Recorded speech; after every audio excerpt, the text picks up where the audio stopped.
Bonjour ou bonsoir pour cette deuxième vidéo, en espérant que dans le futur mes prochaines vidéos seront de mieux en mieux. C'est vrai que c'est le but. Les premières vidéos, je pense, sont peut-être sans expérience et on, on se teste, on essaie de voir un petit peu ce qu'on peut faire. Et donc avec l'expérience, j'espère être de plus en plus relaxant pour vous.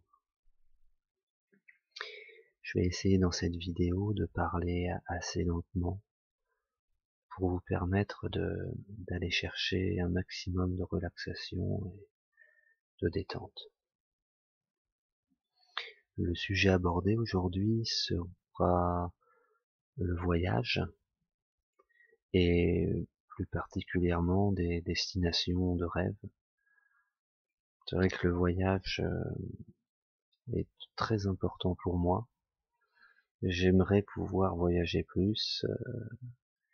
Hélas, c'est vrai que entre le travail assez prenant et le côté aussi financier, c'est pas toujours facile de pouvoir voyager. De plus, avec deux petites filles en bas âge, on ne fait pas les mêmes choses, les mêmes vacances, mais avant cela, j'ai pu partir un petit peu en Amérique latine, et puis en Afrique aussi. J'ai pu rencontrer des peuples et des manières de vivre complètement différentes. Et je trouve que ces voyages font beaucoup réfléchir sur notre côté très matérialiste, sur la philosophie de vie aussi. Ça fait grandir, je trouve, et puis ça fait beaucoup de bien. Ça sort vraiment en profondeur de son quotidien. Voilà. Donc je vais commencer ce grand voyage par un endroit en Amérique latine, en Argentine plus particulièrement, qui s'appelle Perito Monero. Classé au patrimoine mondial de l'UNESCO, le glacier Perito Monero est le plus spectaculaire des glaciers andins et le plus facile d'accès. À 50 km seulement d'El Calafate, il se trouve dans le parc national des glaciers, près du sublime Lago Argentino. Véritable monstre de 15 km de profondeur et 5 km de large, il culmine à 60 mètres au-dessus du niveau du lac. Sa superficie est l'équivalent d'une ville comme Buenos Aires. C'est l'un des glaciers les plus vivants du monde. Il gagne près de 3 mètres par jour. De nombreux pics acérés et cassés témoignent de la vie du glacier. Au niveau de l'image que j'ai sous les yeux, c'est vrai que ça donne vraiment envie d'y être. Vraiment, c'est magnifique. Des couleurs exceptionnelles. Un côté pur. On a l'impression de marcher au niveau des sommets des montagnes. C'est très très beau. Exceptionnel. Ensuite, nous avons un autre endroit, au Pérou, cette fois-ci. Endroit magnifique, un pays, je pense, qui ne doit pas laisser insensible. C'est vraiment exceptionnellement beau, montagneux. Donc là, il s'agit du canyon de Colca, l'une des merveilles d'Amérique latine, ciselée au cœur des montagnes, à 180 km au nord d'Arequipa. Colca est le second plus profond canyon du monde, 3400 mètres. Après celui du Cotayachi, 3535 mètres, situé non loin. Ah oui, d'accord. Ils ont quand même, ça reste deux canyons péruviens. 2 fois plus haut que le canyon du Colorado, son dénivelé atteint les 3200 mètres. Il ressemble néanmoins plus à une vallée qu'à une gorge. Endroit magnifique. On doit se sentir très petit. C'est vrai que c'est très très beau. C'est un endroit qui fait rêver. On a envie d'être un oiseau et de s'envoler. Ça donne une grande sensation de liberté. C'est vrai que c'est magnifique. Où pouvons-nous aller maintenant? Ah, bon, plus connu, mais je pense un endroit d'Amérique latine exceptionnel par sa force et sa beauté. Les chutes d'Iguazu comptent parmi les plus belles du monde, au cœur d'une végétation tropicale exubérante. Plus de 200 chutes déferlent sur plus de 2,5 km. À la frontière entre l'Argentine et le Brésil, non loin de l'Uruguay, cet ensemble est classé au patrimoine mondial de l'UNESCO. C'est une vue, je pense, d'hélicoptère que j'aimais très haute. Et c'est vrai que des endroits comme ça, vu du sol, ça doit être quand même extrêmement impressionnant. Et on voit toute la puissance et la force de ces tonnes d'eau qui déferlent. C'est magnifique. Très très très beau. Encore un endroit vraiment à faire.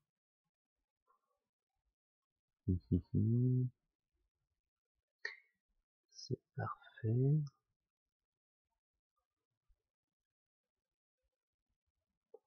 J'espère que je donne une bonne prononciation si certaines personnes connaissent les lieux dont je décris.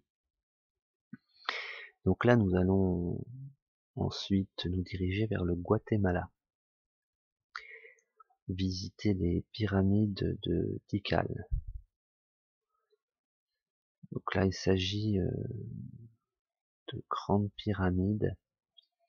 C'est assez marrant parce que vu de loin comme ça en photo, ça ressemble un peu aux pyramides que j'ai pu visiter quand j'ai été au Mexique. J'ai été pendant 2 semaines visiter tout le Yucatan, le sud du Mexique, et c'est vrai que ça me rappelle vraiment ces pyramides-là. Donc, les nombreux monuments de cette civilisation disparue, auquel la jungle ajoute son mystère et son inquiétante rumeur, ont de quoi vraiment impressionner. Le bavardage des oiseaux tropicaux, les cris des singes hurleurs et les senteurs inconnues de Tikal vous mettront vite dans l'ambiance. Tikal est protégé par 2 fortifications en terre courant d'est en ouest entre 2 marais. Le centre archéologique et culturel maya, d'accord, je comprends mieux l'architecture de... Voilà, ça reste maya, comme au Mexique, renferme des temples et des pyramides dont la plupart furent construits entre le IIIe et IVe siècle avant Jésus-Christ. Ces édifices remplissaient une fonction publique, cérémonielle, gouvernementale et résidentielle. C'est magnifique, c'est très très très beau. Vraiment, c'est vraiment la nature en état sauvage. Alors, ça je ne connais pas. Je ne connais pas l'Équateur du tout. Et nous avons donc la ville de Cuenca, en Équateur. Très jolie, très typique. Des bâtiments colorés. Ouais, c'est très joli. Cuenca est la 3e ville de l'Équateur par sa population. Elle est l'une des villes les plus plaisantes du pays. Située à 2500 mètres d'altitude, au fond d'une riche vallée arrosée de tous côtés par les ríos Tombamba, Tarqui, Yunense et Macharga, elle a été désignée comme la meilleure ville du monde où passer sa retraite. Voyez-vous?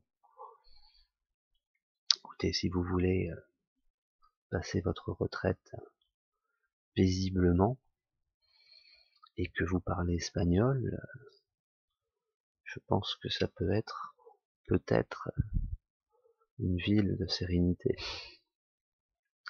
Après, il faut aussi pouvoir s'acclimater et peut-être laisser beaucoup de choses derrière soi, des vieilles habitudes. Je ne sais pas si Internet passe là-bas, par exemple. Ça peut remettre en question pour certaines personnes, mais ça peut être en effet une ville très très très zen. Les douces collines et les riantes vallées alentours ajoutent au charme de Cuenca, qui se découvre à pied, au gré de ces rues aux pavés mal ajustés. On y trouve des musées impressionnants et un artisanat florissant dont le fameux chapeau Panama est l'illustration, le fameux chapeau. Très très joli. Vraiment. Ça donne vraiment envie de faire carrément le tour de l'Amérique latine. Ouais. Je ne vous présente pas, bien entendu, certains lieux plus connus, mais tout au moins si jolis, comme le Grand Canyon, la vieille ville de la Havane, Monument Valley, Salvador de Bahia, qui à mon avis sont... On va aller voir Salvador de Bahia au Brésil, parce que c'est impressionnant les couleurs des façades. C'est magnifique, je sais pas, je vais essayer de vous faire voir quand même. Alors c'est super pas pratique parce que, voilà, voyez-vous, en fait, les bâtiments colorés, on va essayer de, voyez-vous, c'est magnifique. C'est vraiment très typique comme ville, je pense. Centre culturel du Brésil, Salvador de Bahia est une ville chargée d'histoire. Première capitale du Brésil, berceau de la capoeira. Capoeira, oui, ça doit être cette fameuse danse dont je ne pratique pas, souple comme je suis, et du chanteur Gilberto Gil. C'est aussi la partie du syncrétisme, je ne connais pas ça, entre les différentes cultures et populations du pays. La Rome noire du Brésil, dont son caractère au mélange de la culture africaine et des traditions portugaises. C'est la ville du candomblé, une des religions afro-brésiliennes les plus importantes du pays. Ça, vous voyez, on apprend certaines choses au passage. Salvatore possède l'une des scènes musicales et culturelles les plus riches du pays. Terrasses de bars, de restos, placettes et ruelles sont les scènes ouvertes de la ville. Au moment du carnaval, c'est la frénésie, un grand défoulement populaire qui fait honneur au peuple de la rue.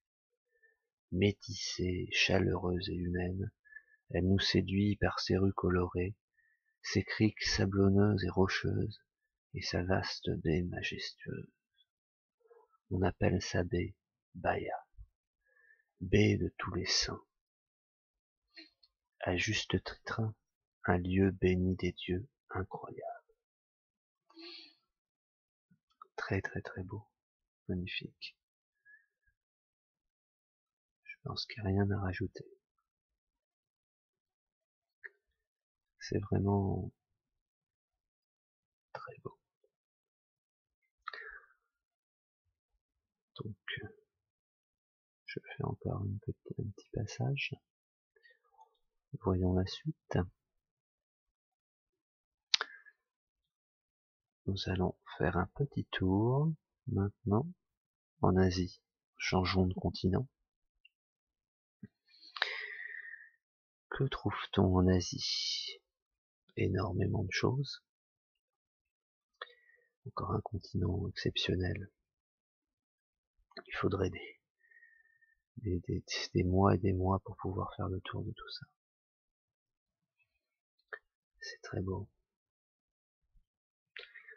Il y a certains endroits en Birmanie, en Inde, au Vietnam, au Cambodge, au Népal et en Chine. En Chine, il y a un endroit qui s'appelle Pingayo. Derrière son imposante muraille, la cité antique de Pingayo est le creuset des traditions chinoises des 6 derniers siècles. C'est l'une des plus anciennes villes de Chine, une précieuse illustration du développement économique, culturel et religieux des cités sous la dynastie Ming et Qing, ce qui lui vaut son classement à l'UNESCO. Son tissu urbain est représentatif de l'urbanisme en Chine impériale. Le tour des remparts assure une jolie vue sur le Xiyeyong, je pense que c'est ça. Ses résidences traditionnelles à cour carrée et les jardins. Éminemment touristique, Pingayo abrite de vénérables demeures à l'histoire centenaire. On déambule avec délices dans le centre piétonnier.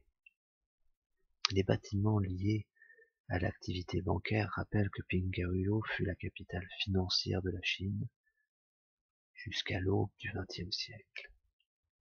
Mais surtout les rues au parfum d'antan égrènent une kyrielle de petites échoppes et de vendeurs ambulants. Les métiers d'antan sont en spectacle perpétuel. J'espère que je vous détends un petit peu et que vous allez trouver prochainement le sommeil.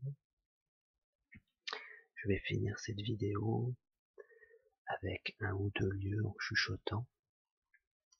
Donc, je vais prendre un endroit au Vietnam assez connu, mais tout du moins, je finis dès demain pour y partir. Il s'agit d'Hanoï au Vietnam. L'architecture en bois du XVIIe au XVIIIe siècle a valu à la ville d'Hanoï d'être classée à l'UNESCO. On a là un témoignage unique de l'architecture traditionnelle, un ensemble exceptionnel, bien conservé, d'un port marchand d'Asie du Sud-Est. Avec leurs façades colorées et leurs balcons en bois, les maisons basses de cette cité marchande résultent de la fusion d'influences vietnamiennes, chinoises et japonaises. Certaines sont ouvertes aux visiteurs. Le centre historique de Hanoï est interdit aux voitures et se parcourt à pied ou à vélo au gré des édifices de caractère, les anciennes maisons de notables et de commerçants chinois sont toutes construites selon un plan similaire, à 2 niveaux, tout en longueur, avec une cour intérieure. Le charmant pont japonais couvert d'un toit de tuiles est en réalité un pont pagode puisqu'il abrite un petit oratoire. Hanoï, c'est enfin de nombreux temples et pagodes qui achèvent de donner à ces rues un cachet fou. Je vais finir sur ces quelques mots. Je vous souhaite une bonne journée, une bonne soirée, pourquoi pas une bonne nuit.